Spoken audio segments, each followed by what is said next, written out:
এখনকার প্রজন্ম গুনাহ আগেও ছিল রে বাপ, পাপ আগেও ছিল, কিন্তু তোমরা যেভাবে উল্লাস করে, তোমরা যেভাবে সম্মিলিতভাবে প্রকাশ্যে দিবালোকে অশ্লীলতার বেহায়াপনা করছো, এত সীমা লঙ্ঘন, এত বাড়াবাড়ি গত 30 বছর আগের মানুষ করে না।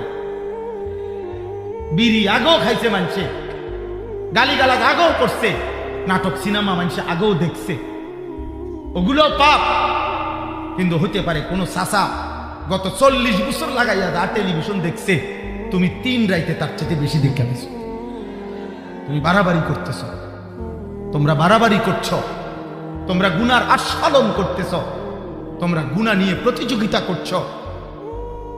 এটা ভালো হবে না, এটা ভালো হবে না। আমি কোনো দল বুঝি না, আমার কোনো দলও নাই, বুঝিও কমেডি, কিন্তু আমি বুঝি তোমরা নিজের বিপদ নিজে টেনে আনতেছ, নিজের মুসিবত।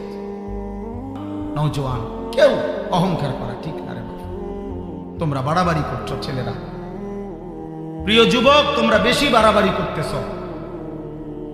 তোমাগো বাপ চাচারা মনে করছে তোমরা দুষ্টামি করো। না রে বাপ, আমরা জানি তোমরা দুষ্টামি না রে।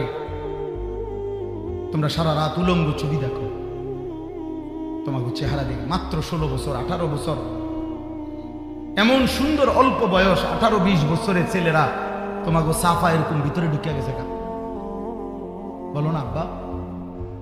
তোমার কোমর এত ছোট হয়ে গেছে কেন? তোমার চেহারার মধ্যে কোনো দয়া মায়া আদর সোহাগ বলতে নাই কেন বাপ?